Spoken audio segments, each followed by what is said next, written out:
नमस्कार। आदर्श शिक्षा समिति सिरोही की ऑनलाइन क्लास में एक बार फिर आपका हार्दिक स्वागत, अभिनंदन। हमने पिछले अध्याय में संसाधन के विषय में पढ़ते हुए भूमि संसाधन के विषय में पढ़ा था। आज हम दूसरे संसाधन मृदा के विषय में पढ़ेंगे। हम जहाँ रहते हैं, पृथ्वी का यह जो आवरण हमको ऊपर दिखता है, इसके ऊपर जो एक मोटी परत है,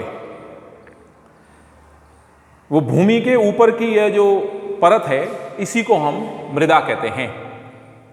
पृथ्वी के पृष्ठ पर दानेदार कणों के आवरण की पतली परत, पृथ्वी का जो पृष्ठ है यानी पृथ्वी का एकदम जो ऊपरी हिस्सा है, उसके ऊपर जो दानेदार कणों की एक परत बनी हुई है जो हमको दिखती है।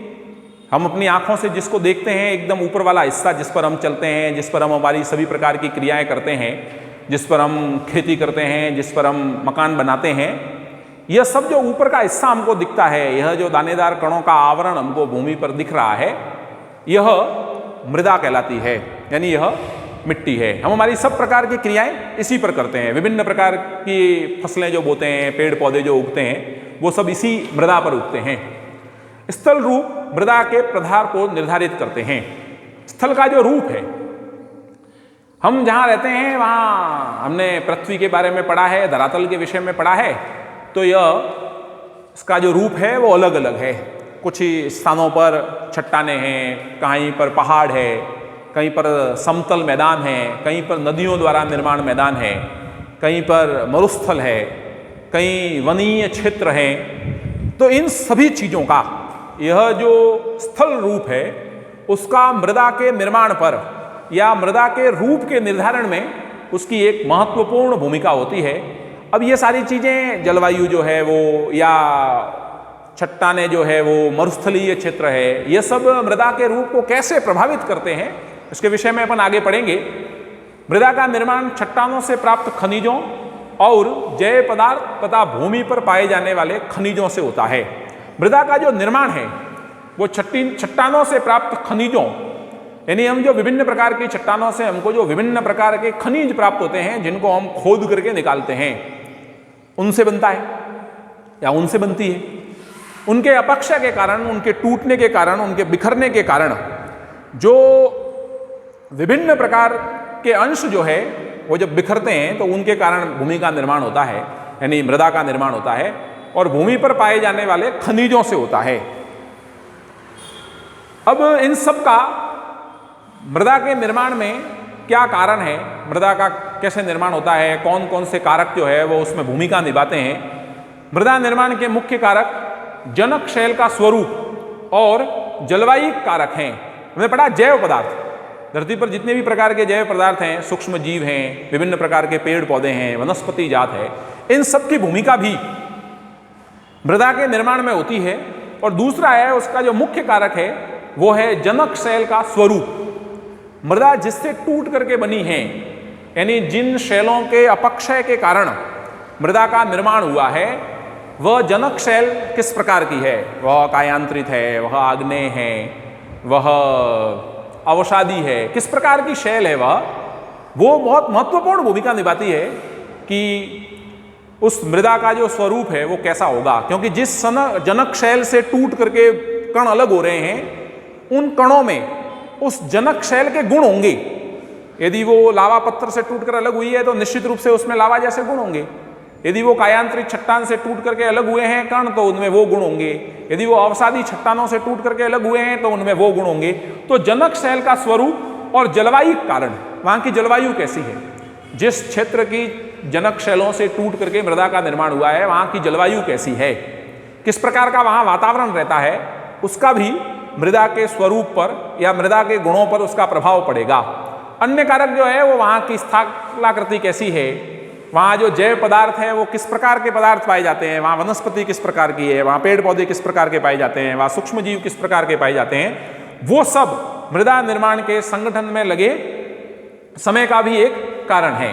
यानी मृदा निर्माण के में कितना समय लगेगा वो भी इन सब कारणों से प्रभावित होता है।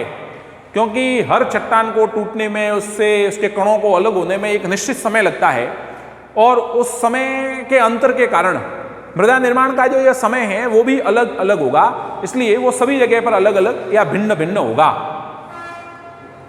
अब मृदा निर्माण की जो ये परत है, यानी हम भूमि के जिस परत की बात कर रहे हैं एकदम ऊपरी क्षेत्र की, ये जो मिट्टी है इसको बनने में बहुत लंबा समय लगता है, इस मृदा के निर्माण में बहुत लंबा समय लगता है। उसका कारण क्या है? उसका कारण यही है, वो जनक शैलों से टूट करके बनती है, विभिन्न प्रकार के जैव पदार्थ वहाँ किस प्रकार के हैं, उनका संगठन कैसा है, वो उस पर निर्भर करता है, और उसको हर प्रकार की शैल को टूटने में अलग अलग समय लगता है। इसलिए मृदा की परत के निर्माण होने में भी, यानी मृदा के निर्माण होने का भी, अलग अलग मृदाओं के निर्माण होने का समय भी अलग अलग होगा। लगभग हम कह सकते हैं कि 1 सेंटीमीटर मोटी परत को बनने में भी सैकड़ों वर्षों का समय यह जो है यह लग जाता है। मृदा के संगठन के विषय में जब हम पढ़ते हैं तो मूल रूप से मैंने एक डायग्राम बनाया है यहाँ, ये मृदा है, इसका निर्माण होने में इन सारी चीजों का उस पर प्रभाव पड़ता है। तो पहला है जनक शैल, रंग गठन, रासायनिक गुणधर्म, खनिज मात्रा, पारगम्यता को निर्धारित करती है। यानी जनक शैल कैसी है उसकी, जिससे टूट करके मृदा अलग हुई है, उस मिट्टी का यानी मृदा का रंग और गठन कैसा है, उसके रासायनिक गुणधर्म क्या है, वो किस प्रकार की मृदा है, उसमें खनिजों की मात्रा कितनी है, उसकी पारगम्यता यानी जनक शैल से उसकी दूरी वो कितनी है, वो सारी भी मृदा के निर्माण को महत्वपूर्ण तरीके से प्रभावित करती है। फिर उच्चावच तुंगता और ढाल मृदा के संचय को निर्धारित करती है। जिस चट्टान से टूट करके यानी जनक शैल से टूट करके मृदा का निर्माण हुआ है वो किस ऊंचाई पर है, उसकी तुंगता कितनी है, वहाँ ढाल कितना है, वो उसके संचय को निर्धारित करती है। यानी वहाँ जो मृदा की परत होगी वो कितनी मोटी होगी वो उसको निर्धारित करती है। फिर वहाँ की जलवायु, वहाँ का तापमान, वर्षा, अपक्षय यानी वहाँ चट्टानों के टूटने का जो क्रम है वो किस प्रकार से रहता है, वो सब भी वहाँ जो ह्यूमस निर्माण है, वहाँ की वनस्पति जो है वो उस निर्माण की दर को प्रभावित करती है और वो भी मृदा को प्रभावित करती है। फिर है समय, मृदा परिच्छेदिका की मोटाई को निश्चित करती है। समय, अब उसके निर्माण में कितना समय लगा है, यह भूमि की जो परत है उस पर जो मृदा की परिच्छेदिका है यानी उसकी जो मोटाई है, मृदा की परत जो है उसकी मोटाई कितनी है, यह उसके आधार पर निश्चित होगा कि उसको बनने में कितना समय लगा है। जितना अधिक समय लगेगा उतनी परत धीरे धीरे धीरे धीरे जो है वो मोटी होती जाएगी।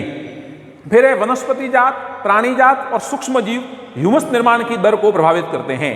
वनस्पति जात में विभिन्न प्रकार के पेड़ पौधे वनस्पति वो सब है। प्राणी जात में परत धरती पर निवास करने वाले सभी प्रकार के प्राणी जिनमें जीव है वो सब, और विभिन्न प्रकार के सूक्ष्म जीव जो मृदा के निर्माण में अपनी महत्वपूर्ण भूमिका निभाते हैं, वो सब भी मृदा में ह्यूमस की मात्रा कितनी होगी उसको प्रभावित करते हैं। यानी हम कह सकते हैं कि ये 5 जो प्रकार है यह बहुत हद तक मृदा के निर्माण को प्रभावित करते हैं। उसकी पूरी की पूरी रचना कैसी होगी, मृदा किस प्रकार की होगी, उसमें उपजाऊपन कैसा होगा, वो दिखने में कैसी होगी, उसका रंग कैसा होगा, उसके रासायनिक गुणधर्म कैसे होंगे, उसका संगठन कैसा होगा, उस सब का निर्धारण ये 5 कारक करते हैं।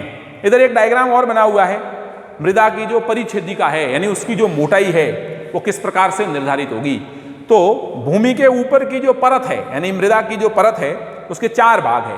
सबसे पहला हिस्सा जो सबसे ऊपर का हिस्सा है जो हमको भी दिखता है, हम खेत में जाते हैं तो हमको कुछ हिस्सा दिखता है, हम वन में जाते हैं तो हमको पेड़ पौधे खड़े दिखते हैं। तो सबसे ऊपर वाला जो क्षेत्र है वो ह्यूमस और वनस्पति के साथ है, यानी उसमें विभिन्न प्रकार के ह्यूमस वनस्पति जो गिरती है उसके कारण, उसके गलने सड़ने के कारण विभिन्न प्रकार के ह्यूमस का निर्माण होता है और उसके कारण परत पर विभिन्न प्रकार की वनस्पतियों का उगना होता है, उनका निर्माण होता है। वो उसकी पहली जो सबसे ऊपर वाली परत होती है जो हमको दिखती है वो है। उसकी जो दूसरी परत है यानी जिस परत को हम देख रहे हैं उसके नीचे वाली जो परत है वो बालू, गाद व क्ले के कारण बनती है जिसको हम उपमृदा बोलते हैं। तीसरी जो है वो अपक्षयी चट्टानी पदार्थ होते हैं, यानी चट्टानों से टूटने के तुरंत बाद जो अपक्षय होने के कारण जो चट्टानी पदार्थ बिखरते हैं उनके कारण तीसरी परत का निर्माण होता है। और चौथी परत है जनक चट्टानें, जिनसे टूट करके ही विभिन्न प्रकार से वो आगे बढ़ती हुई मृदा का निर्माण करती है। कल हम इसके विषय में आगे पढ़ेंगे, आज हम इतना ही पढ़ेंगे। और हमको भी अपने आसपास विभिन्न प्रकार की जो मृदा पाई जाती है बलुई मिट्टी है, कचारी मिट्टी है, दोमट मिट्टी है, या अपने खेत की मिट्टी ले सकते हैं, नदी में प्राप्त होने वाली मिट्टी ले सकते हैं। उसको देख करके हाथ में आते ही पता चल जाएगा कि उनमें क्या अंतर है। उसको देख करके हमको आज के क्रियाकलाप में ये महसूस करना है कि अलग अलग प्रकार की मिट्टियाँ किस प्रकार की होती है, और उसका परिणाम जो आता है वो अपनी कॉपी में लिखना है। साथ में इसके साथ होमवर्क के कुछ प्रश्न आएंगे, वो भी हमको हल करने हैं। नमस्कार।